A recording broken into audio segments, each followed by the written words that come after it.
दोस्तों, कहानी की शुरुआत होती है चार्ली नाम के एक शख्स से जो अपनी वाइफ सारा के साथ बड़ी खुशी से जिंदगी बिता रहा है। चार्ली अपनी वाइफ से बेहद प्यार करता था और उसी प्यार की निशानी के तौर पर वो एक पुराना प्लेन खुद से तैयार कर रहा है ताकि उसे सारा को गिफ्ट कर सके। लेकिन इसी बीच सारा को अपने बिजनेस के सिलसिले में लंदन जाना पड़ता है। चार्ली इस बात से थोड़ा अपसेट तो होता है, मगर वो जानता था कि ये बिजनेस टूर सारा के लिए बहुत जरूरी है, इसलिए वो उसे मना नहीं करता और परमिशन दे देता है। सारा लंदन के लिए रवाना हो जाती है और उसके बाद चार्ली भी अपने काम के लिए निकल पड़ता है। चार्ली प्रोफेशन से सेंट्रल इंटेलिजेंस एजेंसी यानी CIA में काम करता है। CIA में उसकी पोस्टिंग एक क्रिप्टोग्राफर के तौर पर है, यानी ऐसे इंसान की जो कोड्स और सीक्रेट मैसेजेस को डेसिफर करता है। अपने काम के दौरान चार्ली अक्सर एक एनोनिमस सोर्स से कांटेक्ट करता है। इस सोर्स का नाम है इनक्विलाइन। ये असली नाम है या सिर्फ एक सीक्रेट कोड नेम, ये चार्ली को भी नहीं पता,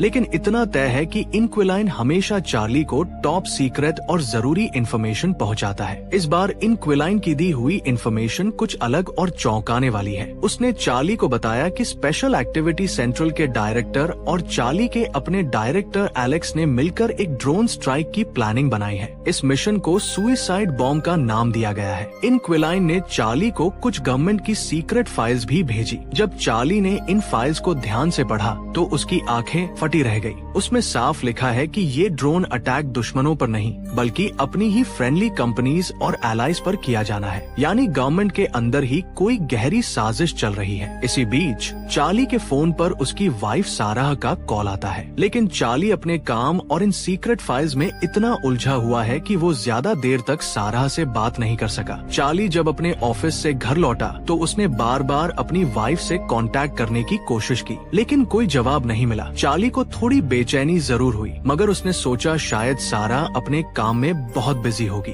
अगली सुबह जब चार्ली ऑफिस पहुंचा तो हालात अचानक बदल गए। अभी वो अपनी डेस्क तक पहुंचा ही था कि उसका डायरेक्टर वहां आया और बिना कुछ बताए उसे सीधे CIA डायरेक्टर के ऑफिस ले गया। वहां बैठी CIA डायरेक्टर सामंथा ने चार्ली की ओर गंभीर नजरों से देखा और धीरे धीरे बोली, चार्ली, हमें बहुत अफसोस है, लेकिन तुम्हारी वाइफ अब इस दुनिया में नहीं रही। लंदन में हुए एक बड़े टेररिस्ट अटैक में उनकी मौत हो गई। ये सुनते ही चार्ली की पूरी दुनिया जैसे बिखर गई। उसके पैरों तले जमीन खिसक गई। उसका दिमाग खाली हो गया और दिल में एक अजीब सी चुभन उठी। और तभी उसी कमरे में सामने लगे टीवी स्क्रीन पर न्यूज चैनल्स की फ्लैशिंग हेडलाइंस चल रही थी। लंदन ब्लास्ट की हॉरिफाइंग फुटेज बार बार दिखाई जा रही थी। लोगों की चीखें, धुआं और तबाही, और उन सबके बीच चार्ली की आंखों के सामने सारा की यादें तैरने लगी। उसका सब कुछ एक ही पल में छिन गया था। सारा की मौत की खबर सुनने के बाद चार्ली बिल्कुल टूट चुका था। वो ऑफिस से सीधे अपने घर चला आया।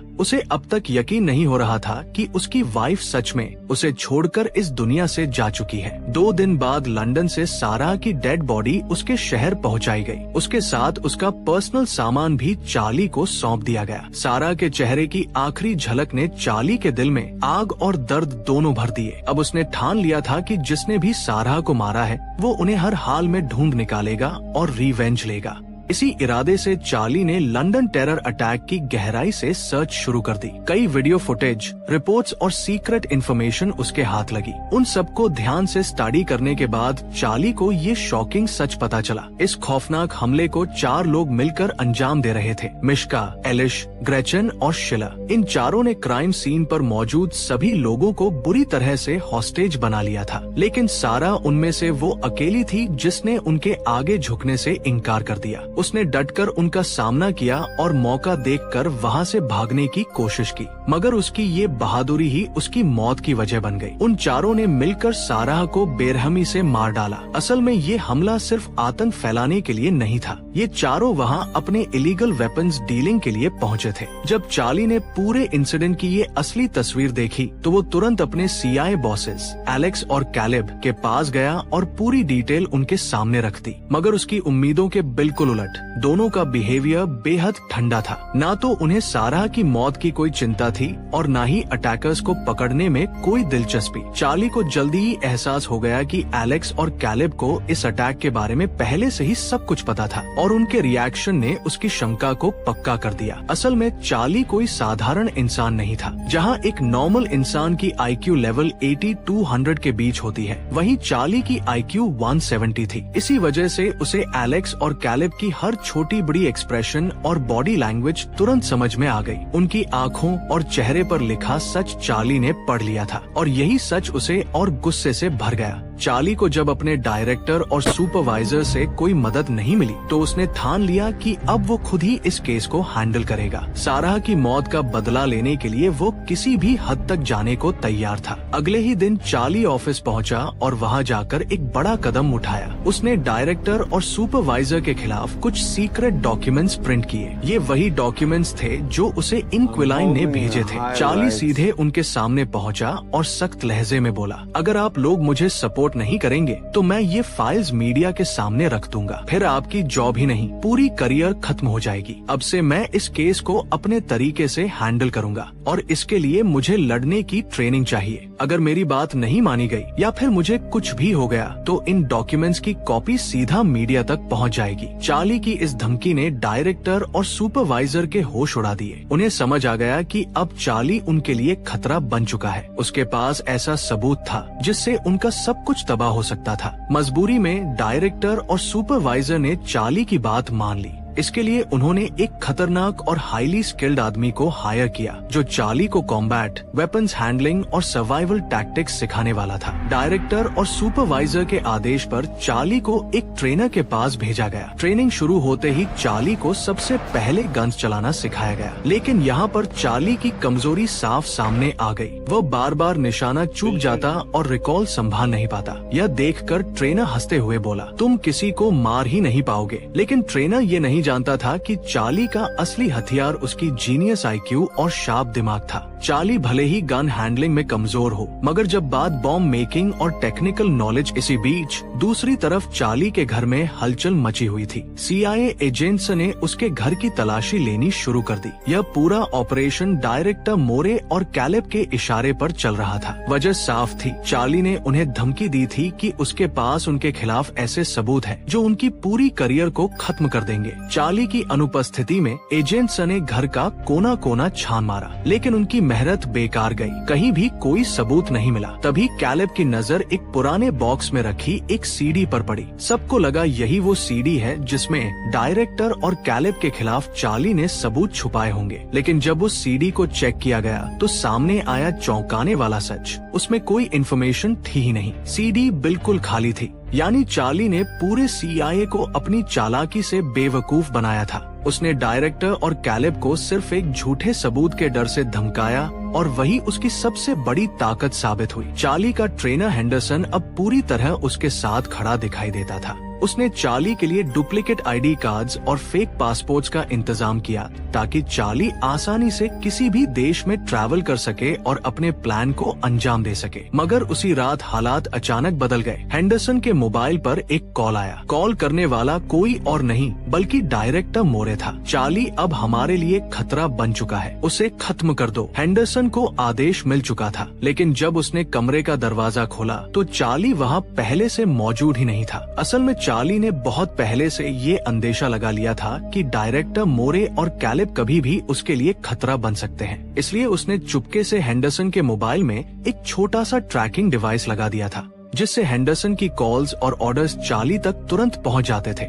जैसे ही चार्ली को पता चला कि डायरेक्टर मोरे ने उसकी मौत का आदेश दिया है, उसने बिना समय गवाए वहां से भाग निकलने का फैसला किया। उसी रात वह CIA की नजरों से ओझल होकर सीधा पेरिस पहुंच गया। पेरिस में चार्ली का पहला टारगेट था ग्रेचन। यही वो लेडी थी जिसने सारा की मौत में अहम भूमिका निभाई थी। चार्ली ने कई दिनों तक उस पर नजर रखी। एक रात चार्ली ने मौका देखकर ग्रेचन के फ्लैट की लॉक सिस्टम को हैक किया और अंदर चुपके से घुस गया। उस वक्त ग्रेचन घर पर नहीं थी। चार्ली ने फ्लैट को अच्छे से सर्च करना शुरू किया, किसी ऐसे इन्फॉर्मेशन की तलाश में जो उसे आगे मदद दे सके। लेकिन जैसे ही वो सर्च कर रहा था, उसने देखा कि ग्रेचन फ्लैट की ओर लौट रही है। चार्ली ने जल्दी से अपनी गन तैयार की। उसने पूरे हिम्मत से ग्रेचन को मारने की कोशिश की, मगर उसकी सबसे बड़ी कमजोरी फिर सामने आ गई। चार्ली गन चलाने में एक्सपर्ट नहीं था। उस रात चार्ली ग्रेचन को खत्म नहीं कर पाया। ग्रेचन के फ्लैट में सर्च करते समय चार्ली को एक अहम डिटेल मिली। ग्रेचन अक्सर हॉस्पिटल जाती थी, जहां वो अपनी एलर्जी की ट्रीटमेंट ले रही थी। अगले ही दिन जब ग्रेचन ट्रीटमेंट के लिए हॉस्पिटल पहुंची, तो चार्ली पहले से ही वहां उसकी वेट कर रहा था। उसने डॉक्टर की व्हाइट कोट पहन ली और फेस मास्क लगाकर खुद को स्टाफ जैसा बना लिया। अंदर आते ही उसने सबसे पहले ग्रेचन की ऑक्सीजन पाइप को बंद कर दिया और उसमें एक खास तरह का टॉक्सिक पाउडर डाल दिया, जो धीरे धीरे सांसों के जरिए शरीर में जाकर जहर का काम करता। इसके बाद चार्ली ने ठंडी आवाज में पूछा, बाकी लोग कहाँ हैं? मिश्का, एलिश और शिलर कहाँ छुपे हैं? लेकिन ग्रेचन बेहद चालाक थी और चार्ली को अंडर एस्टिमेट नहीं करती थी। घबराने की बजाय उसने कैबिन से बाहर निकलने की कोशिश की। इसी दौरान दोनों के बीच भीषण हाथापाई शुरू हो गई। ग्रेचन हॉस्पिटल से भाग खड़ी हुई, लेकिन बाहर निकलते ही उसका नर्वसनेस और डर इतना बढ़ चुका था। उसी वक्त एक तेज रफ्तार कार आई और सीधे ग्रेचन से टकरा गई। टक्कर इतनी भयानक थी कि ग्रेचन की मौत वही मौके पर हो गई। चार्ली जब वहां पहुंचा तो उसने देखा कि ग्रेचन अब जिंदा नहीं है। उसने बिना समय गवाए तुरंत उसका मोबाइल फोन उठाया और वहां से गायब हो गया। ग्रेचन की मौत के बाद चार्ली सीधे फ्रांस की ओर निकल गया, क्योंकि उसका अगला टारगेट वही मौजूद था। अपने मिशन के दौरान एक रात चार्ली एक बार में पहुंचा, जहां उसने महसूस किया कि कोई उसका पीछा कर रहा है। उसका शक सही निकला, वो उसका ट्रेनर हेंडरसन था। डायरेक्टर मोरे के आदेश पर हेंडरसन चार्ली को खत्म करने आया था और उसका पीछा करते करते बार तक पहुंच चुका था। चार्ली ने वहां से निकलने की कोशिश की, लेकिन हेंडरसन ने उसे रोक लिया। आखिरकार दोनों एक टेबल पर आमने सामने बैठ गए। हेंडरसन ने सीधे कहा, चार्ली, तुम्हें ये सब बंद करना होगा। तुम्हारी वाइफ अब इस दुनिया में नहीं है। चाहे तुम कितनी भी कोशिश कर लो, पास्ट कभी वापस नहीं आएगा। बदला लेने से सारा भी वापस नहीं आएगी। तभी अचानक बार के बाथरूम से जोरदार ब्लास्ट हुआ। लोग घबराकर चीखते हुए इधर उधर भागने लगे। पूरे बार में अफरा तफरी मच गई। इस मौके का फायदा उठाकर चार्ली वहां से निकल गया। दरअसल ये ब्लास्ट कोई हादसा नहीं था। चार्ली ने पहले ही बाथरूम में एक छोटा बॉम्ब फिट कर रखा था। थोड़ी दूर भाग निकलने के बाद चार्ली ने तुरंत अपने सोर्स इंक्विलाइन को एक सीक्रेट मैसेज भेजा, मुझे तुम्हारी हेल्प चाहिए। अब तक चार्ली ने इंक्विलाइन की सिर्फ आवाज और मैसेजेस ही सुने थे, कभी उसे देखा नहीं था। मगर इस बार इंक्विलाइन ने चार्ली को पहली बार सामने आने के लिए बुलाया। उसने उसे कहा कि वह इस्तांबुल आ जाए। चार्ली इस्तांबुल पहुंचा और वहीं उसकी पहली मुलाकात इंक्विलाइन से हुई। मुलाकात के दौरान इंक्विलाइन ने चार्ली को अपने बारे बताया। मेरा हस्बैंड रशियन सीक्रेट एजेंसी में था, लेकिन कुछ साल पहले किसी ने उसकी कोल्ड ब्लडेड मर्डर कर दी। इंक्विलाइन चार्ली को अपने एक सेफ हाउस में ले गई, जहां दोनों ने मिलकर अगली प्लान बनानी शुरू की। वहां पर उन्होंने चार्ली के दूसरे टारगेट को ट्रैक करना शुरू किया। वो था एलिश। ट्रैकिंग सिस्टम और ग्रेचन के मोबाइल से निकाली गई इंफॉर्मेशन के जरिए चार्ली और इंक्विलाइन को पता चला कि एलिश इस वक्त मेट्रो सिटी के एक 5 स्टार होटल में ठहरा हुआ है। दूसरी ओर कहानी सीआईए के अंदर भी और पेचीदा हो रही थी। सीआईए डायरेक्टर को अब शक होने लगा था कि एजेंसी के भीतर ही कोई अंदर से गड़बड़ कर रहा है। उसकी नजर सबसे पहले डेप्यूटी डायरेक्टर पर गई, मगर उसके पास इस बात का कोई पुख्ता सबूत नहीं था। उधर इस्तांबुल के सेफ हाउस में चार्ली और इंक्विलाइन अपने अगले टारगेट एलिश पर निगाह रख रहे थे। ट्रैकिंग से उन्हें एक डिटेल मिली। एलिश को हर सैटरडे को अपने होटल की रूफटॉप पर बनी स्विमिंग पूल में अकेले स्विम करने की आदत है। उसने अपनी जीनियस आईक्यू का इस्तेमाल करके एक खास डिवाइस बनाई, ऐसा गैजेट जो किसी भी कॉन्क्रीट स्ट्रक्चर को कमजोर कर सके। चार्ली चुपके से उस होटल की रूफटॉप पर पहुंचा। वहां एलिश आराम से पानी में तैर रहा था। चार्ली ने उसे घेर लिया और उसकी ओर कोल्ड लुक डालते हुए बोला, मुझे बताओ बाकी लोग कहाँ हैं? साराह की मौत के पीछे और कौन कौन शामिल है, लेकिन एलिश हंसने लगा। उसने चार्ली को कोई जानकारी देने से साफ इनकार कर दिया। चार्ली ने कुछ सेकंड सोचा, फिर अपनी डिवाइस एक्टिवेट कर दी। अचानक पूल की कंक्रीट बेस में दरारें पड़ने लगी। देखते ही देखते पूरा स्विमिंग पूल स्ट्रक्चर टूट गया और भारी पानी का प्रेशर एलिश को सीधा नीचे खींच ले गया। एक जोरदार क्रैश के साथ पूल और उसका सारा पानी नीचे ग्राउंड पर गिर पड़ा। उसी के साथ एलिश भी अपनी मौत से टकरा गया। मिश्का को खत्म करते समय चार्ली लगातार इंक्विलाइन के कांटेक्ट में था। उसने पूरी घटना लाइव ट्रैक की और तुरंत चार्ली को वार्निंग दी, वहाँ से तुरंत निकलो, हेंडरसन तुम्हारे करीब पहुँच चुका है। चार्ली ने ये सुनते ही रूफटॉप से भागना शुरू कर दिया, लेकिन पीछा करते करते हेंडरसन भी लगभग उसके पास पहुँच ही गया था। तभी अचानक बीच में एक और शख्स आ खड़ा हुआ और हेंडरसन का रास्ता रोक लिया। ये वही आदमी था जिसे सामंथा ने भेजा था। सामंथा जानती थी कि हेंडरसन चार्ली को मारने के लिए निकल चुका है, इसलिए उसने एक ट्रेन फाइटर को चार्ली की रक्षा के लिए भेजा था। चार्ली कुछ दूरी से ये सब देख रहा था और वहाँ से भाग खड़ा हुआ। हेंडरसन ने पूरी ताकत से उस आदमी को पछाड़ा और बेरहमी से उसे मार डाला। एक तरफ कैलेब को जब ये पता चला कि चार्ली के पीछे कोई सपोर्ट सिस्टम है, तो उसने गहराई से जांच की। आखिरकार सच सामने आया। वो सपोर्ट और कोई नहीं बल्कि इंक्विलाइन थी। कैलेब ने तुरंत अपने बेस्ट ऑपरेटिव्स को एक्टिवेट किया और उनकी लोकेशन ट्रैक करते हुए इस्तांबुल भेज दिया। मिशन साफ था, इंक्विलाइन को एलिमिनेट करो और चार्ली को भी खत्म कर दो। रात के समय जब चार्ली और इंक्विलाइन अपने अगले टारगेट की प्लान बना रहे थे, तभी उन्हें एक अजीब सी खामोशी और आसपास की हलचल में बदलाव महसूस हुआ। दोनों को अंदाजा हो गया कि खतरा बहुत पास है। दोनों तुरंत सेफ हाउस से निकलकर भागने लगे, लेकिन कैलेब की ट्रेन टीम पहले से रेडी थी। जैसे ही चार्ली और इंक्विलाइन नैरो स्ट्रीट से गुजरे, उन पर फायरिंग शुरू हो गई, मगर इंक्विलाइन उतनी लकी नहीं रही। एक सीधी गोली उसके सीने में जा लगी। इंक्विलाइन की आखिरी सांसें टूट रही थी। इंक्विलाइन की मौत के बाद चार्ली को बेहद दुख हुआ। उसका अगला टारगेट क्लियर हो गया, एलिश। चार्ली ने अंडरग्राउंड सोर्सेज से इंफॉर्मेशन निकाली और पता लगाया कि एलिश इस वक्त रोमानिया में छुपा हुआ है। उसे बाहर निकालने के लिए चार्ली ने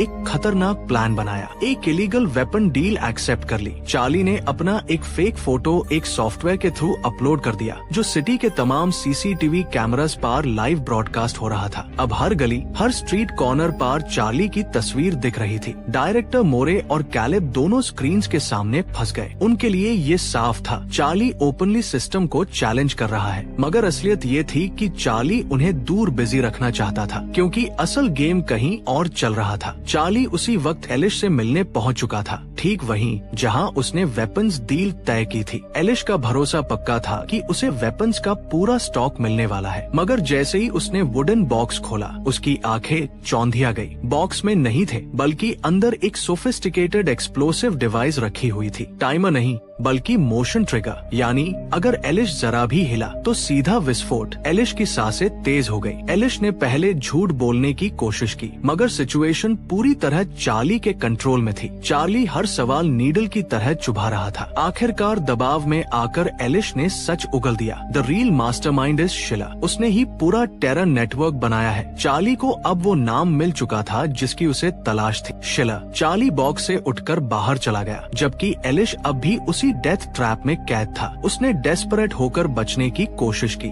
मगर जरा सी मूवमेंट और भीषण धमाका हुआ। पूरा वेयरहाउस हिल उठा और एलिश वही चिता की तरह जलकर खत्म हो गया। चार्ली सीधे रशियन कोस्ट के बाल्टिक सी में पहुंचता है। वहां से वो अपने फोर्थ टारगेट शिलर के लोगों पर नजर रखता है, लेकिन ज्यादा देर तक छुपना मुमकिन नहीं था। शिलर के लोग उसे देख लेते हैं और तभी एक अननोन पर्सन आकर पीछे से चार्ली को बेहोश कर देता है और उसे सीधा शिलर की शिप पर ले जाता है। यहाँ पर पहली बार चार्ली सामने से देख पाता है उस टेरर अटैक के मास्टरमाइंड शिलर को, वही इंसान जिसने लंदन में चार्ली की वाइफ साराह को गोली मारी थी। चार्ली गुस्से में शिलर से कहता है, मुझे पता है तुम सीआई के डेप्यूटी डायरेक्टर मोरे और सुपरवाइजर कैलेब के साथ मिले हुए हो। लेकिन शिलर को ये सुनकर जरा भी हैरानी नहीं होती, बल्कि वो एक लोडेड गन चार्ली के हाथ में दे देता है और कहता है, मैं जानता हूँ तुम गोली चलाना ही नहीं जानते, शूट मी अगर तुम में हिम्मत है। चार्ली के सामने उसका सबसे बड़ा दुश्मन था, लेकिन इस बार भी वो ट्रिगर नहीं दबा पाता। तभी अचानक शिलर के लोग चिल्लाने लगते हैं क्योंकि शिप अपने आप ही दूसरी डायरेक्शन में मूव कर रही थी। सब सिस्टम को कंट्रोल करने की कोशिश करते हैं मगर कोई भी कमांड काम नहीं करता। चार्ली एक कॉन्फिडेंट स्माइल के साथ शिलर की तरफ देखता है और कहता है, मैंने तुम्हारी शिप के नेविगेशन सिस्टम को हैक कर लिया है। अब तुम्हारी मंजिल सेफ हाउस नहीं बल्कि फिनलैंड की बॉर्डर होगी और वहाँ तुम्हारा इंतजार करेगी नेवी। और सच में कुछ ही देर बाद फिनिश नेवी की वॉरशिप्स शिप को पूरी तरह से घेर लेती है। नेवी कमांडोज बोर्ड करके शिलर और उसके सारे लोगों को अरेस्ट कर लेते हैं। वही दूसरी तरफ CIA की डायरेक्टर सामंथा भी अपनी पावर दिखाती है और मोरे और कैलिब को अरेस्ट कर लेती है क्योंकि अब तक उनके खिलाफ भी टेररिस्ट अटैक में शामिल होने के सबूत मिल चुके थे। इस तरह से चार्ली का मिशन कंप्लीट होता है और उसका बदला पूरा हो जाता है। उसके बाद चार्ली अपने ट्रेनर से मिलता है जिसका काम अब खत्म हो चुका था और चार्ली के दिल में अब किसी के लिए भी शिकवा नहीं बचा था। फिर चार्ली उस प्लान को कंप्लीट करता है जो वो सारा को गिफ्ट देना चाहता था और फाइनली चार्ली अपनी वाइफ सारा की ग्रेव पर पहुंचता है। वहाँ वो पुराने फ्लावर्स को निकाल कर नए फ्लावर्स रखता है। कभी कभी इंसान अपनी पूरी जिंदगी सिर्फ एक ही चीज के लिए लड़ता है, इंसाफ के लिए, प्यार के लिए या अपनी खोई हुई मोहब्बत के लिए। चार्ली का मिशन सिर्फ एक रिवेंज नहीं था बल्कि एक जर्नी थी, एक ऐसी जर्नी जिसमें उसने खुद को पहचाना। वो गोली जो चार्ली कभी चला नहीं पाया वही उसकी सबसे बड़ी ताकत बन गई और वो प्लान जो वो सारा को गिफ्ट देना चाहता था उसे पूरा करके चार्ली ने अपना मिशन नहीं बल्कि अपना दिल पूरा कर लिया। जिंदगी ने उससे सब कुछ छीन लिया था लेकिन एक चीज कभी नहीं छीन पाई, सारा की यादें। और आखिर में यादें ही वो सच है जो इंसान को जिंदा रखती है। चार्ली के लिए ये कहानी यहीं खत्म होती है लेकिन उन लोगों के लिए जिन्होंने अपनी मोहब्बत खो दी है उनके दिल में शायद ये कहानी हमेशा जिंदा रहेगी।